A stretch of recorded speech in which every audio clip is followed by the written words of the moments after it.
তুই কি করছিস? আমি এই যে সাবুটা মাখবো বলে রেডি করছিলাম। সাবু মাখা খাবো। ওই সাবুটা আমাকে একটা আম দিয়ে শরবত বানিয়ে দে। আম দিয়ে শরবত খাবি? হ্যাঁ। তাহলে নতুন একটা শরবত বানিয়ে দেবো, খাবি? হ্যাঁ। আম দিয়ে সাবু দিয়ে? হ্যাঁ। ঠিক আছে, তুই বস, আমি তোকে তাহলে আম দিয়ে সাবু দিয়ে শরবত বানিয়ে দিচ্ছি নতুন একটা। ঠিক আছে। ঠিক আছে? ঠিক আছে। তাহলে আমাদের মানু আম দিয়ে শরবত খাবে বলেছে। বন্ধুরা দেখো, আমি একটা বানাবো। মানুর আবদার তো আমি ফেলতে পারি না, ওই জন্য তোমাদের সঙ্গে একটা রেসিপি শেয়ার করবো। আম দিয়ে সাবু দিয়ে নতুন একটা শরবত, খুব সুন্দর লাগে খেতে। তোমরা দেখতে থাকো। এই একটা বাটিতে জল নিয়ে নিয়েছি সাবুটা ফুটাবো বলে। তো জলটা গরম হোক, ভিজে রাখা সাবুটা দিয়ে দেবো। এটা ফুটে গেছে, আমি সাবুগুলো দিয়ে দেবো। এবার দিয়ে ভালো করে মিক্স করে নেবো, যাতে একদম পুরো মানে স্বচ্ছ হয়ে যায় সাবুগুলো, কাঁচের মতো, মানে অনেকটা সেই ডায়মন্ড শেপের মতন দেখতে হবে। এরকম নাড়তে থাকবো যতক্ষণ না সাদা হচ্ছে। দেখো সাবুটা আমার হয়ে গেছে, আর আমার বই পড়াও হয়ে গেছে। সাবুটা আমার হয়ে গেছে। এবার আমি এটা ঠান্ডা জলে ছেঁকে নেবো। এটা ছেঁকে নেবো, নিয়ে ঠান্ডা জল দিয়ে দেবো। আমি এবার এটা ছেঁকে নিচ্ছি।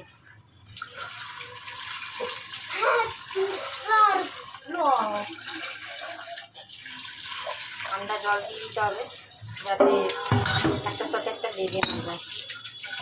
আমার জন্য শুরু করছে না, কিন্তু সবার জন্যই কিন্তু করছে। আর এটা এবার ফ্রিজে দিয়ে দিতে হবে।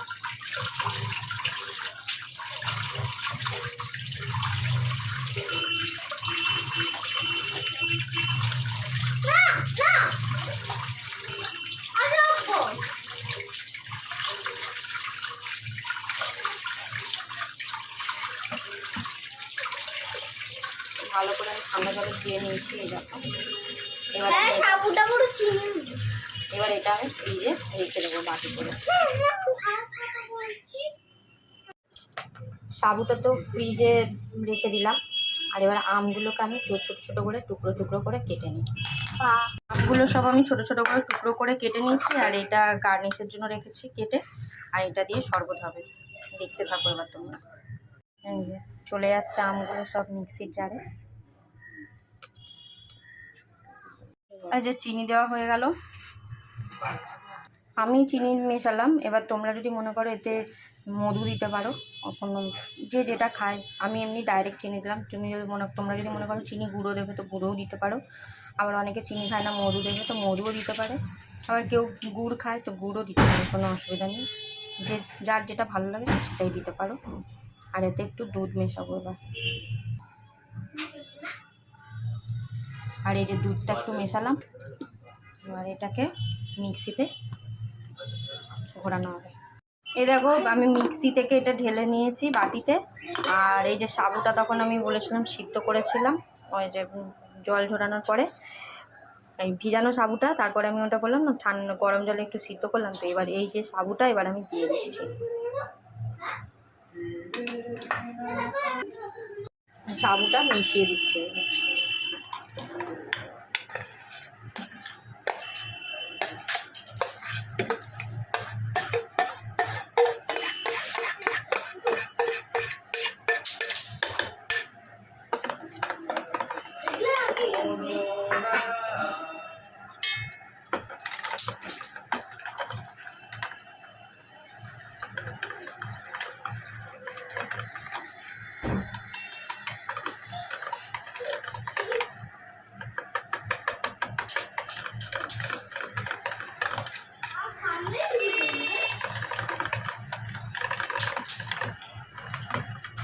ভালো করে এটা মিক্স হয়ে গেছে। এবার এটাকে আমি 15 মিনিট আধ ঘন্টার জন্য ঠান্ডা করতে দিচ্ছি ফ্রিজে। ঠান্ডা করতে দিই, তারপর দেখাচ্ছি। এই যে আমি ফ্রিজ থেকে শরবতটা নিয়ে চলে এলাম বার করে, একদম ঠান্ডা ঠান্ডা চিলচিল। এগুলো কি দেখাচ্ছি কি রে? এই যে দেখতেই পাচ্ছ, এই যে পুরো সাবুদানাগুলো এই যে দেখা যাচ্ছে। একদম। হ্যাঁ তোমরা এবার তো এগুলো আমি দেখতেই গ্লাসে পাচ্ছ। মানুকে দিই আগে তাড়াতাড়ি, মানু খাবে বলেছে।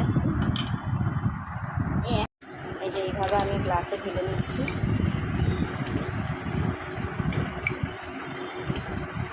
তুই চুবিয়ে দিলে চুবিয়ে ঢেলে নে না ভাই।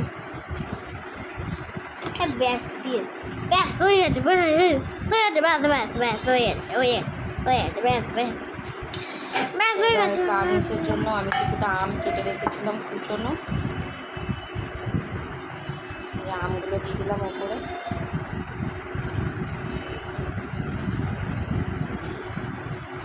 কুচোনো আম এই যে দেখো। ব্যাস বাদ দিতে হবে না। আর আমি একটা খেয়ে নিই, আমি একটা খাবো। দাঁড়াও, আচ্ছা খাও, তুলে খাও।